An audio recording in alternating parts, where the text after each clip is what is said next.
ইব্রাহিম আলাইহিস সালাম স্বীয় সন্তানকে রেখে যখন চলে আসতেছেন, হাজারা আলাইহিস সালাম প্রশ্ন করলেন, প্রাণের স্বামী, কোন অপরাধে আপনি রেখে চলে যাচ্ছেন? আমার কোন ব্যবহার কি আপনার কষ্ট লেগেছে? আমার কোন ব্যবহারের কারণে ব্যথা পেয়েছেন? নবী ইব্রাহিম আলাইহিস সালাম একবারের জন্য পিছনে তাকায় না, একবারের জন্য পিছনের দিকে দেখেন না, কারণ তিনি আল্লাহর সঙ্গে পরীক্ষা দিচ্ছেন। নবী ইব্রাহিম আলাইহিস সালাম বুকের মধ্যে পাথর বেঁধে সামনের দিকে হেঁটে চলে আসছেন। হাজারা আলাইহিস সালাম বললেন, প্রাণের স্বামী, কোন অপরাধের কারণে রেখে চলে যাচ্ছেন? ইব্রাহিম আলাইহিস সালাম কোনো কথা বলেন না, সামনের দিকে চলে যাচ্ছেন। আবার পিছন থেকে টেনে ধরলেন, ও প্রাণের স্বামী, কোন অন্যায়ের কারণে রেখে চলে যাচ্ছেন? নবী ইব্রাহিম আলাইহিস সালাম কোনো কথা বলেন না, সামনের দিকে চলে যাচ্ছেন। সেই মুহূর্তে হাজারা আলাইহিস সালাম প্রশ্ন করলেন, আল্লাহু আমারাকা ইয়া ইব্রাহিম, ও নবী ইব্রাহিম, আল্লাহকে আপনাকে অর্ডার করেছে রেখে চলে যেতে? ইব্রাহিম আলাইহিস সালাম না করতে পারেন নাই। তিনি মাথা নাড়িয়ে সাই দিয়ে বললেন, আল্লাহ আমাকে অর্ডার করেছে রেখে চলে যেতে। আল্লাহর অর্ডারের কারণে সন্তানের মায়া ভুলে গেল মুহূর্তের ভিতরে, স্ত্রীর মায়া ভুলে গেল মুহূর্তের ভিতরে। ইব্রাহিম আলাইহিস সালাম সামনে যখন চলে যাচ্ছেন, হাজারা আলাইহিস সালাম শোনায়া দিলেন, প্রাণের স্বামী শোনেন, এই মরু প্রান্তের ভিতরে দুধু মরুভূমি, কেউ নাই, পাথর বেষ্টিত এই মরু প্রান্তের ভিতরে স্বামী তার স্ত্রীকে রেখে চলে যেতে পারে, স্ত্রী তার স্বামীকে ফেলে থাকতে পারে, সন্তান তার মাকে ভুলে যেতে পারে। যদি আমার আল্লাহ অর্ডার করে থাকে, ইযান লা ইউযাইউনি আল্লাহ,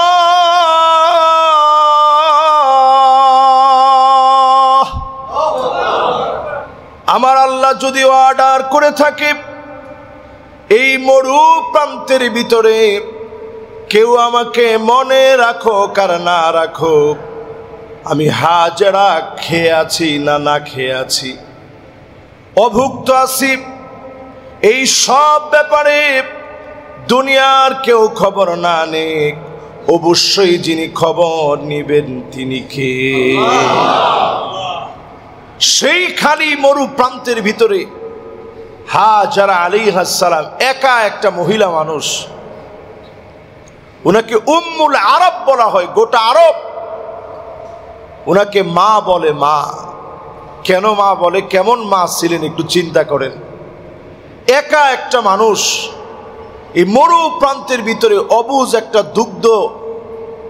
দুধের একটা বাচ্চা, ছোট্ট বাচ্চাকে নিয়ে সেই মরু প্রান্তের ভিতরে আসেন। খাবার দাবার সামান্য কিছু খেজুর ছিল, আর সেই সময়ে কয়েক মাস পানি ছিল। পানি যখন ফুরায় গেছে, খেজুর যখন শেষ হয়ে গেছে, শিশু বাচ্চা যখন কান্না শুরু করেছে, মা দৌড়াদৌড়ি শুরু করলো, পানি পানি বলে সাফা আর মারওয়াতে সাই করলেন, দৌড়ালেন। আল্লাহ পাকের কাছে দৌড়ানোটা এত পছন্দ হয়ে গেছে, এই দৌড়ানোটা এত প্রিয় হয়ে গেছে, এই কাজটাকে মালিক হাজীদের জন্য ওয়াজিব বানায় দিয়েছেন। বলেন আল্লাহু আকবার। কিয়ামত অবধি যত হাজি হজ করতে যাবে সাফা আর মারওয়াতে সাই করা লাগবে, কারণ আল্লাহর পছন্দের একজন বান্দি পানি পানি বলে দৌড়াইছে আল্লাহর উপরে তাওয়াক্কুল করে, যে আমার শিশু বাচ্চারে দুনিয়ার সবাই ভুলে যেতে পারে, বাপ ভুলে যেতে পারে, মা ভুলে যেতে পারে, কিন্তু এখানে যে আল্লাহর দুইটা, একটা বান্দি আর একটা বান্দা আছে, এটা আমার আল্লাহ ঠিকই ভুলবে না। বলেন আল্লাহু আকবার। ইব্রাহিম আলাইহিস সালাম বউয়ের এই কনফিডেন্স দেখে সামনাসামনি না বলে একটুখানি গিয়ে আল্লাহর কাছে দোয়া শুরু করলেন, রব্বানা ইন্নী আসকানতু যুররিয়াতি বিওয়াদিন গায়রি যী যারইন ইনদা বাইতিকাল মুহাররাম রব্বানা লিয়ুকিমুস সালাহ।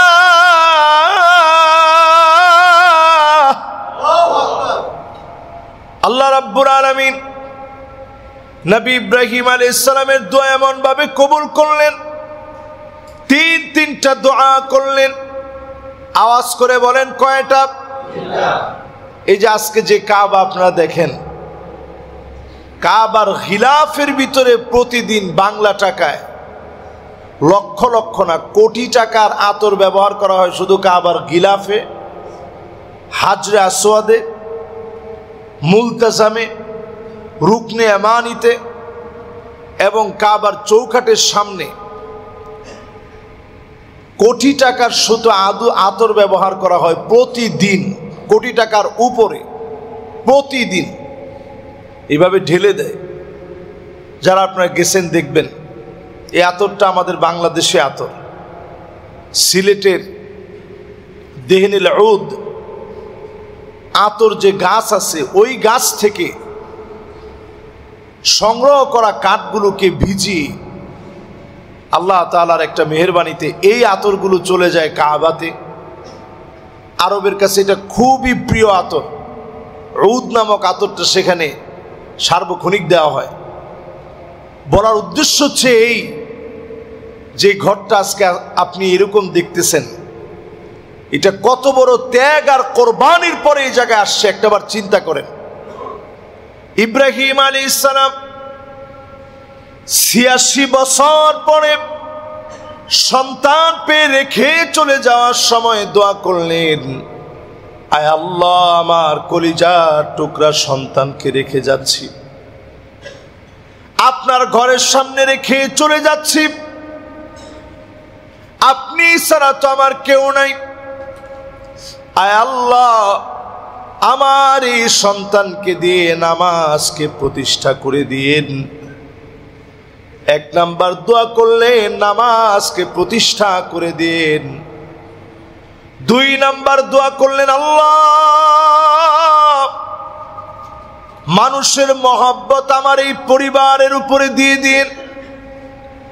৩ নাম্বার দোয়া করলেন শুকর গুজারি বানায় দিন, ফলমূল দিয়ে রিজিক দিয়ে দিন, যাতে করে আমার পরিবার শুকর গুজারি আদায় করে।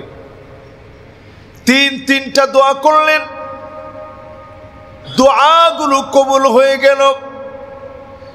তাকায় দেখেন প্রতিনিয়ত রাত আর দিন নাই, এমন কোন সেকেন্ড নাই, ইকো সেকেন্ড নাই, ন্যানো সেকেন্ড নাই যেই সময় আল্লাহর ঘরে সিজদা হয় না।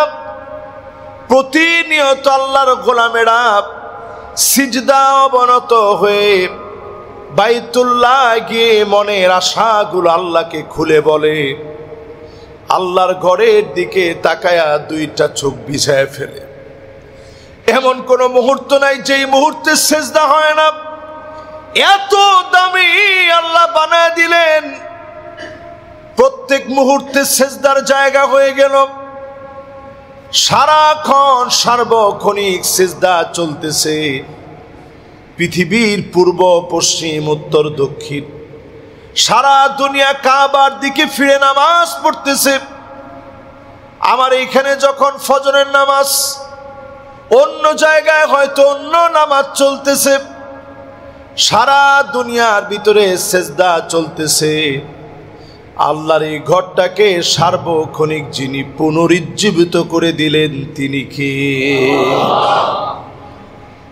তিনটা দোয়া করেছিলেন ইব্রাহিম আলাইহিস সালাম। 1 নাম্বার দোয়া, আল্লাহ আপনি এই জায়গার মধ্যে নামাজ কায়েম করে দিন। আচ্ছা বলেন তো, নামাজ কায়েম হয়েছে? সুবহানাল্লাহ। তাহলে দোয়া বাকি আছে আর কয়টা? আর 2টা দোয়া বাকি। ইব্রাহিম আলাইহিস সালাম 2 নাম্বার দোয়া করলেন, আয় আল্লাহ আমার পরিবারকে একা একা ফেলে চলে গেলাম, এই পরিবারের সঙ্গে মানুষের মহব্বত দিয়ে দিন। আল্লাহ সেই মহব্বতকে কিভাবে প্রতিষ্ঠিত করলেন একটু চিন্তা করেন। আল্লাহ রাব্বুল আলামিন ইব্রাহিম আলাইহিস সালামের এই পরিবার, সেই পরিবার যখন কাবার চত্বরে আছে, প্রথমে আল্লাহ দিলেন জমজমের পানি। জমজম এই নামটাও আসছে হাজারা আলাইহা সালামের জবান থেকে। বলেন আল্লাহু আকবার। উনি যখন দৌড়াইতেছে পানি পানি বলে, আয়েশা দেখে বাচ্চার পায়ের নিচ থেকে পানি উঠতেছে। উনি ওনার হাত দিয়ে পানি আটকায় বললেন, জম জম, মানে পানি থাম, সামনের দিকে আর যেও না। নবীজি বলেন, যদি ওই দিন হাজারা আলাইহা সালাম জমজম না বলতো, পানি যে কোন পর্যন্ত যেত, আরো প্লাবিত হয়ে যেত। কারণ একজন বান্দি আল্লাহর উপরে এত তাওয়াক্কুল করছে, খোলা মরু প্রান্তের ভিতরে সবাই ভুলে যেতে পারে, আমার আল্লাহ আমাকে ভুলবেন। আল্লাহু আকবার। এই বিশ্বাসটা এত দামি, আমার আল্লাহ আমারে ভুলবে না, আমার আল্লাহ আমারে ঠিকই মনে রাখবে। এই বিশ্বাসটা আল্লাহর উপরে এত দামি, আল্লাহর কাছে এত ভালো লেগে গেছে। আল্লাহ এমন পানির উৎস দিয়েছেন, সেকেন্ডে সেকেন্ডে হাজার হাজার লিটার পানি উত্তোলনের পরে সেকেন্ডে আপনি চিন্তা করেন, এই যে লিটারকে লিটার পানি উত্তোলন হচ্ছে, আজ অবধি কোনোদিন কোনো খরা দেখা দেয় নাই। হাজার হাজার বছর ধরে পানি উঠতেছে।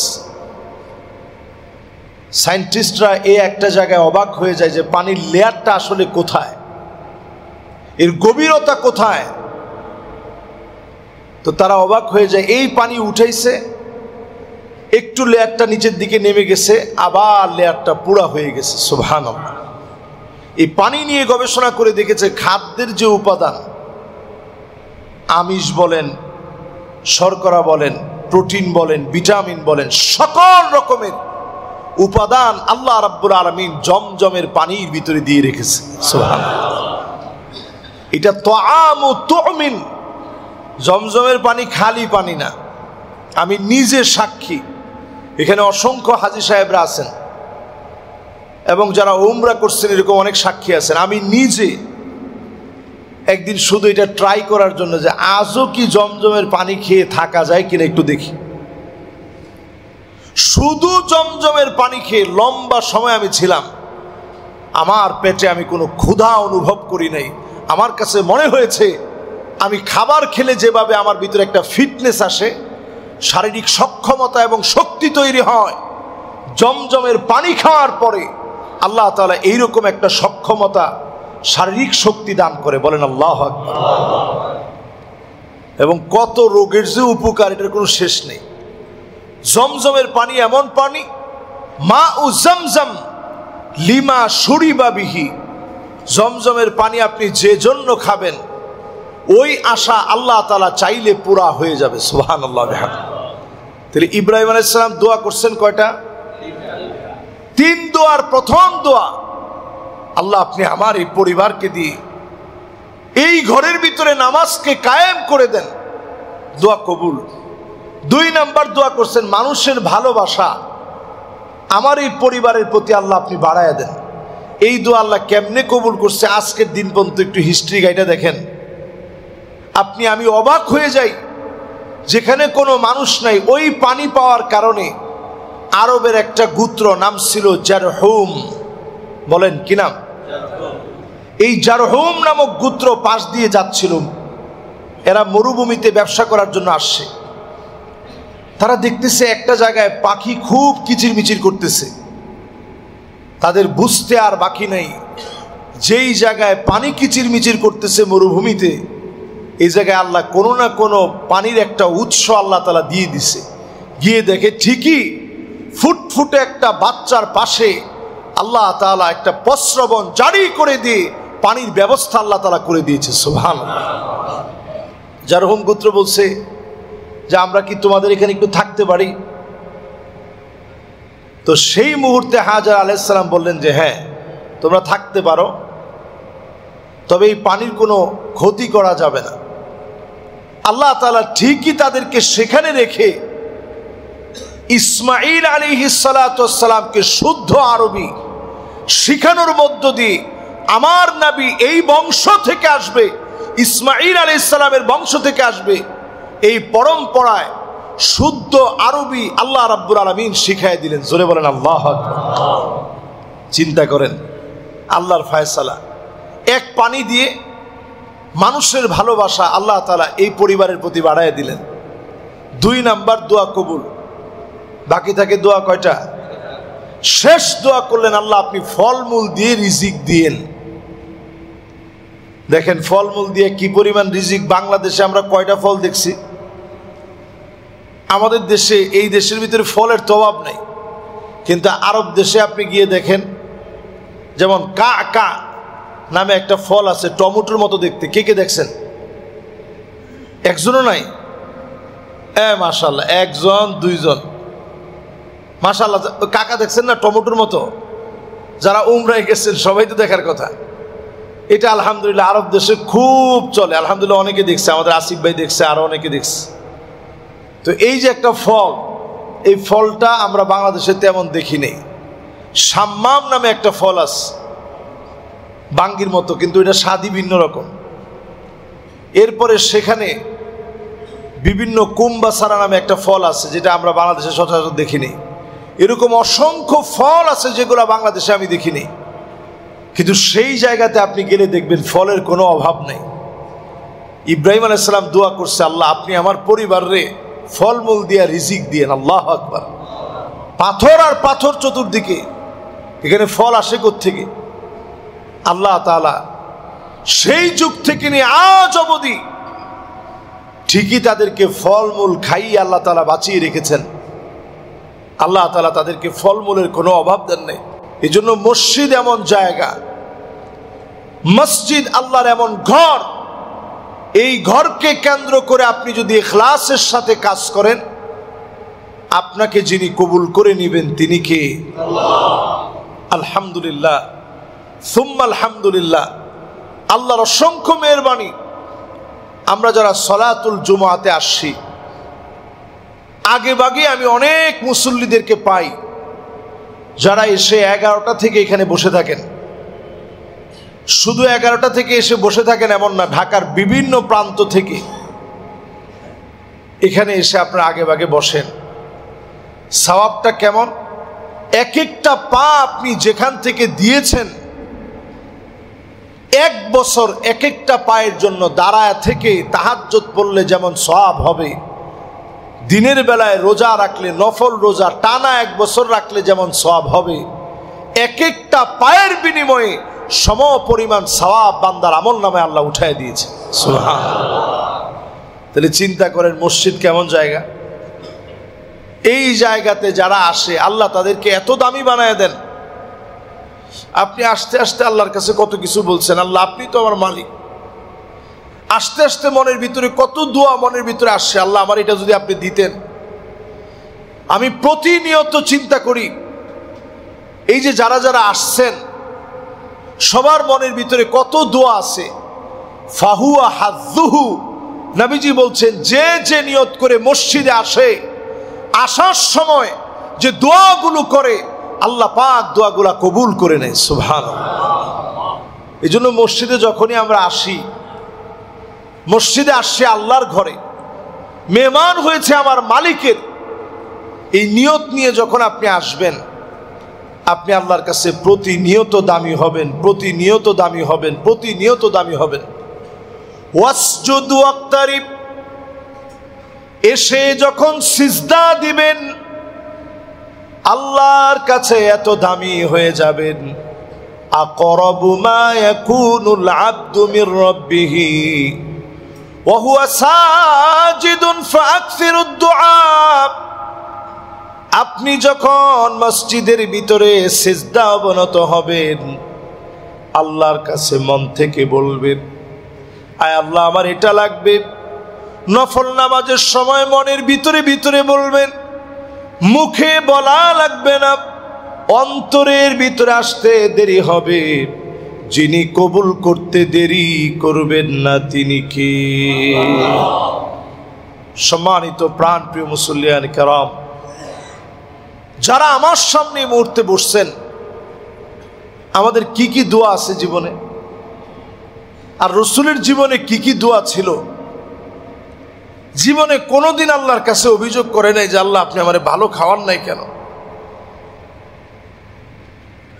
পছন্দের খানার ভিতরে ছিল সারিদ। মিশরে যখন পড়তাম 2 ঈদের সময় সারিদ নামক খানাটা দিত। এই খানাটা পাওয়ার পরে মনটা এত খুশি হয়ে যেত যে আমার রসুলের প্রিয় খানা। আমি সেই দিন বাবুর্চিকে বলে একটু বেশি করে নিয়ে আসতাম, ফ্রিজে রেখে অনেক দিন ধরে খেতাম, আর মনে মনে চিন্তা করতাম আমার রসুলের প্রিয় খানা সারিদ নামক খানা। রসুল খুব অল্প সময় খেতে পারছেন। তাহলে এবার আপনি একটু হিসাব মিলায় দেখেন সারিদ কোন খানাকে বলে। হালকা একটু ভাত থাকবে, সাথে রুটি থাকবে, সাথে গোস্তের ঝোল থাকবে, একটু গোস্ত থাকবে। এরকম খানা আমরা আমাদের জীবনে খাই কিনা? খাই না? যারা একটু আলহামদুলিল্লাহ, যারা আলহামদুলিল্লাহ শৌখিন মানুষ, একটু যাদের অর্থ আছে, রুটিও রাখে মেহমানদের জন্য, সাথে গরুর গোস্ত, মুরগির গোস্ত, খাসির গোস্ত, 10 আইটেমের মাছ। বাংলাদেশের যে মেহমানদারি, এই মেহমানদারির তো কোনো জুড়ি হয় না সারা ওয়ার্ল্ডের সাথে। আপনি ওয়ার্ল্ডের যেখানে যাবেন মেহমানদারি এক পদ দিয়ে, যদি গোস্ত হয় শুধু গোস্ত, মুরগি হলে শুধু মুরগি। কিন্তু আমাদের দেশে মেহমানদারির মধ্যে কত আইটেম থাকে একটু চিন্তা করেন। গরিব হইলেও মানুষ কত আইটেম নিয়ে বসে, ডাল থাকে, মাছ থাকে, সবজি থাকে। হয়তো গরুর গোস্ত সবাই খেতে পারে না, কিন্তু আইটেম তো অনেকগুলা। এবার চিন্তা করেন আমার রসুলের খাবারটা কেমন ছিল। এরকম খানা খুব অল্প আমার রসুল খেয়েছেন।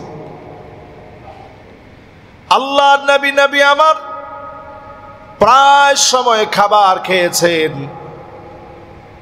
কয়েকটা খেজুর খেয়ে নবী আল্লাহর শুকর গুজারি আদায় করেছেন। ফজরের নামাজ পড়তে আসতেন, নামাজ থেকে ফিরে গিয়ে নবীজি বলতেন, প্রাণের স্ত্রীরা কোনো খাবার কে আছে? প্রায় সময় জবাব আসতো, নবী ঘরের ভিতরে কোনো খাবার নাই। আল্লাহর নবী বলতেন, যাও রোজা রেখে ফেললাম, ক্ষুধা পেটে এক ঢোক পানি সারিতে খেতে পারে নাই। আল্লাহর নবী না খেয়ে রোজা রেখে ফেলতেন। এরপরও একটা বারের জন্য আল্লাহকে বলেন, হে আল্লাহ জীবনে এত কষ্ট কেন দিলেন? ক্ষুধার কষ্ট আমি কেন করব? একবারের জন্য বলে নাই। হাদিসের ভিতরে আসছে, নবীজির মনটা যদি শুধু চাইতো লাসরাল উহুদ যাহাবা, যে উহুদ পাহাড়টা আপনি আমি দেখি, মুখে বলা লাগতো না, শুধু যদি নবীজির মনে হতো এই উহুদ পাহাড়টা যদি স্বর্ণ হয়ে যেত, মনের ভিতরে চাইতে দেরি হতো, মুহূর্তের ভিতরে উহুদ পাহাড়টা স্বর্ণ বানায়া নবীজিকে যিনি হাদিয়া দিয়ে দিতেন তিনি কে? আজকে আরব এত সুখে আছে, নবীজির সবরের কারণে আরব আজকে এত সুখে আছে। এই যে কয়দিন পরে পরে খনি পাইতেছে, এগুলো সব নবীজির চোখের পানি আর সবরের ফসল। আজকে আমরা খেয়ে পড়ে ভালো আছি, নবীজির চোখের পানি আর সবরের ফসলের কারণে উম্মত আজকে ভালো আছি। আমরা কত ভালো ভালো খাবার আজকে পাচ্ছি। নবীজির এরকম কয়েকটা মাস গেছে, একদিন চুলার ভিতরে আগুন জ্বললে অন্য দিন চুলার ভিতরে কোনো আগুন ছিল না। কিন্তু নবীজি একবারের জন্য আল্লাহরে বলে না, আল্লাহ কেন আপনি খাবারের কষ্ট দিলেন? একবারের জন্য অভিযোগ নাই। এই জন্য আল্লাহর কাছে দোয়া নবীজি বেশি বেশি যেই দোয়া করতেন, রব্বানা আতিনা ফিদ দুনিয়া হাসানা ওয়া ফিল আখিরাতি হাসানা ওয়া কিনা আযাবান নার। এই দোয়া সবচেয়ে বেশি নবীজি আল্লাহর কাছে করতেন, আল্লাহ দুনিয়ার কল্যাণ দিন, আখিরাতের কল্যাণ দিন, জাহান্নামের আগুন থেকে আল্লাহ আপনি আমার হেফাজত করেন। চিন্তা করেন, নবীজি আমার, যার জন্য আল্লাহর জান্নাত অপেক্ষায় আছে, ফেরেশতাকে আল্লাহ তাআলা দাঁড় করায় রাখছে, আমার নবী আয়েশা নক করলে জান্নাতের দরজা খুলবে। আল্লাহু আকবার। সেই নবী আল্লাহর কাছে দোয়া করতেন, আল্লাহ আপনি জাহান্নামের আগুন থেকে হেফাজত করেন। আপনি আমি কয়দিন এই দোয়া করছি, প্রতিদিন আল্লাহর কাছে আমার আপনার দোয়ার ভিতরে যেন থাকে, আল্লাহ জাহান্নামের আগুন থেকে বাঁচায় দেন। পোশাকটা পরার সময় আরবিতে না পড়েন, বাংলাই বলেন, আল্লাহ আপনি আমার পোশাকটা পরাইছেন, আমি তো এই পোশাকের মালিক না, আমার কোনো ব্যক্তিত্বের কারণে আমি পোশাক পরতে পারিনি, আল্লাহ আপনি আমারে পরাইছেন, আমার টাকা আছে বিদায় আমি পড়তে পারছি এমন না, আল্লাহ আপনি পড়াইছেন। খাবার খাওয়ার সময় বাংলাই বলেন, আল্লাহ আপনি আমারে খাবারটা খাওয়াইছেন, আমার শক্তি আছে টাকা আছে দেখে বাজার করে আনছি দেখেই রান্না বাড়া হয়েছে এই জন্য খাবার খেতে পারতেছি এমন না, আল্লাহ আপনি আমারে খাওয়াইছেন, আল্লাহ আপনি না খাওয়াইলে আমি খেতে পারতাম না। দোয়া যদি এইভাবে আল্লাহর কাছে আমরা করতে পারি, আল্লাহ তাআলা এই দোয়াগুলো কবুল করবে। সম্মানিত মুসল্লিয়ানে কেরাম, মসজিদ যেহেতু আল্লাহর ঘর, এই মসজিদ রক্ষার দায়িত্ব আমার আপনার সকলের। বলেন, মসজিদ রক্ষার দায়িত্ব সবার। আমি এই মসজিদে খুবই নতুন মানুষ, একেবারেই নগণ্য নতুন সাধারণ একজন মানুষ। অল্প সময়ে এই মসজিদে আমি আপনাদের সঙ্গে কথা বলি, আপনাদের সঙ্গে আমার পরিচয় ভালোবাসা। এই মসজিদ ঢাকার বুকে ঐতিহ্যবাহী একটি মসজিদ। 1932 সনে দিলু ব্যাপারী রহমতুল্লাহ আলাইহি 11 বিঘার বিশাল জমি তিনি দান করেছিলেন মসজিদের জন্যে, যেটা 1932 সনে ওয়াকফ হয়েছে। দান করছেন এরও আগে, তাহলে 1932 থেকে 2025 পর্যন্ত কত বছর হয়?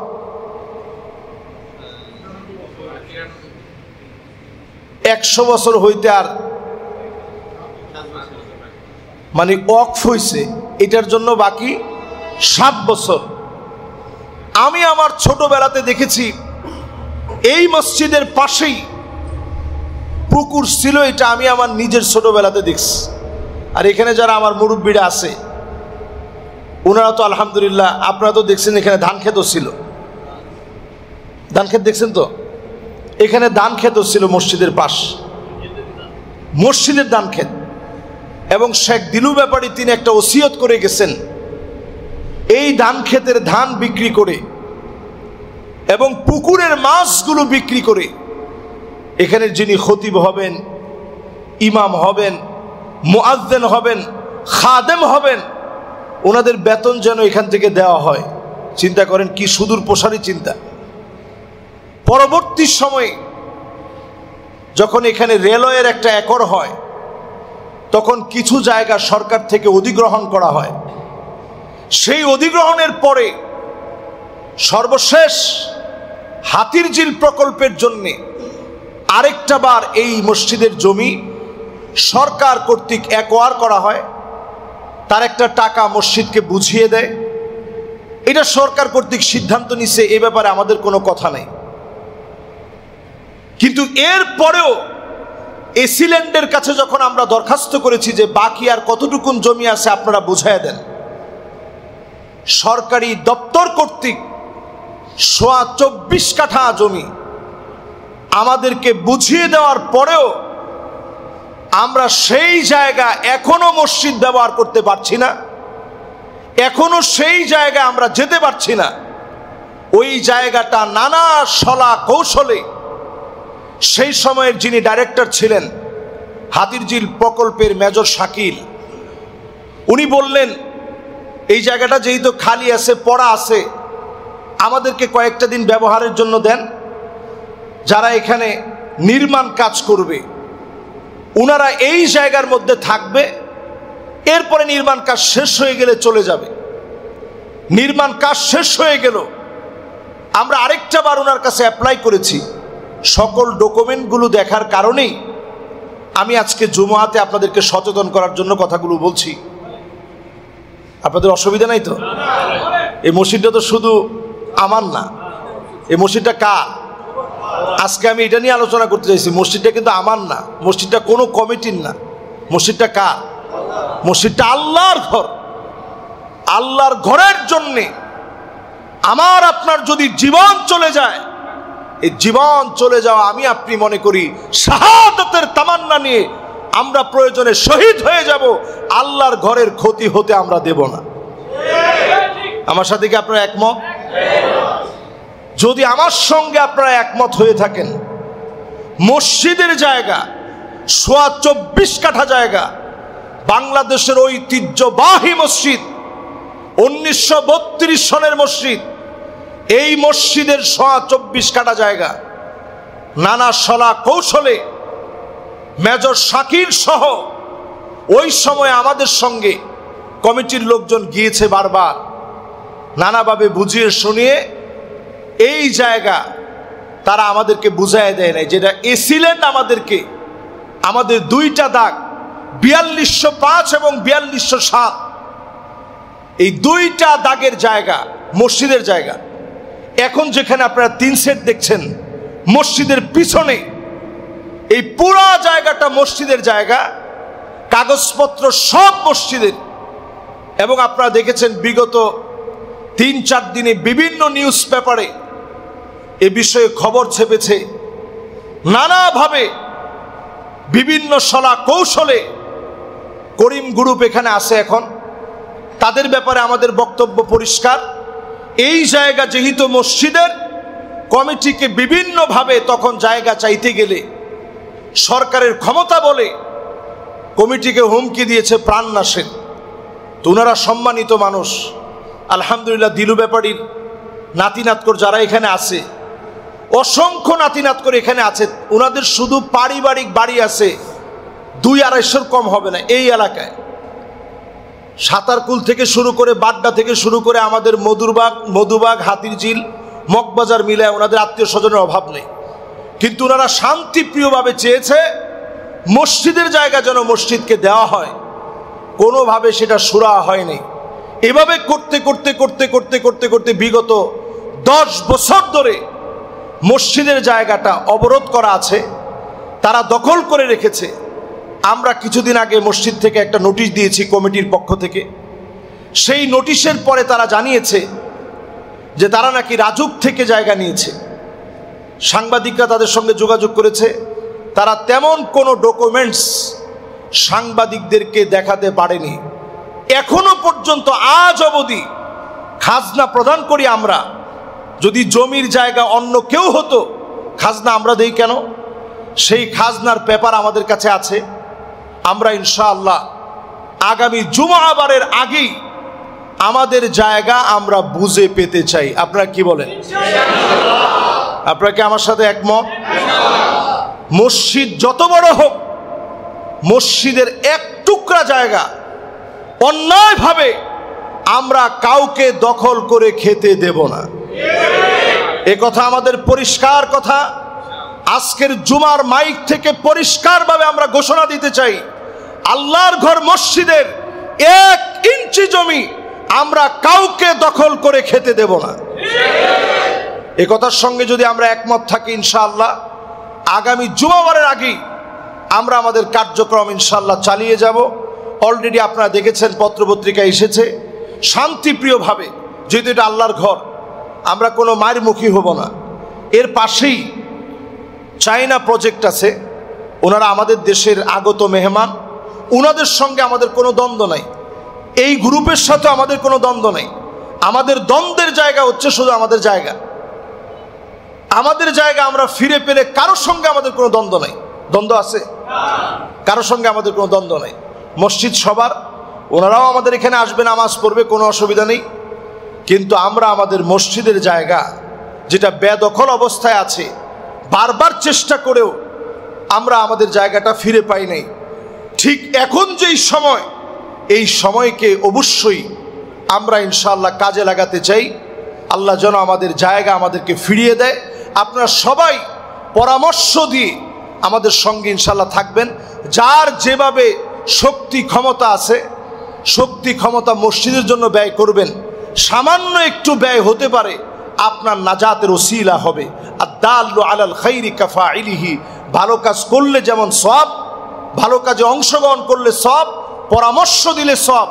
সুতরাং আমরা আমাদের এই মসজিদের জায়গা ফিরে পেতে প্রয়োজনে আমরা প্রেস ক্লাবে যাব, সাংবাদিক সম্মেলন করব। মুসল্লিদেরকে যখন ডাকা হবে ইনশাআল্লাহ সদল বলে আমরা প্রেস ক্লাবে গিয়ে সাংবাদিকদেরকে ব্রিফ করব। আমাদের মসজিদে আলহামদুলিল্লাহ যারা এখানে আসছেন সাংবাদিক বন্ধুরা, তারাও ইনশাআল্লাহ প্রচার করবে। সকল মাধ্যমে প্রচার হওয়ার পর শান্তিপ্রিয়ভাবে আমরা আমাদের জায়গাটা ফিরে পাওয়ার জন্য আমরা আপ্রাণ চেষ্টা করব ইনশাআল্লাহ। আল্লাহ তাআলা ফাআলুল লিমা ইউরিদ। আমরা সব কিছু চাওয়ার পরে যিনি ফায়সালা দিবেন তিনি কে? আল্লাহর কাছে আমরা ফায়সালা চেয়ে সুন্দর একটা সমাপনী হোক, আমরা আমাদের জায়গা ফিরে পাই, আল্লাহর কাছে কামনা করি। আল্লাহ তাআলা আমাদের কথাগুলাকে কবুল আর মঞ্জুর করুক। সকলে পড়েন আমিন। আজকে একটু সময় বেশি হয়ে গেছে, এই জন্য দুঃখ প্রকাশ করছি। আসলে মসজিদের বড় একটা হকের বিষয়, এই জন্য আসলে আমি নিজে চুপ থাকতে পারি নাই। আল্লাহ আমাদেরকে তৌফিক দান করুক আমিন। যারা সুন্নাহ পড়ি নাই পড়িনি। আলোর পথে 24 24 ঘন্টা শুধু ইসলাম প্রচার।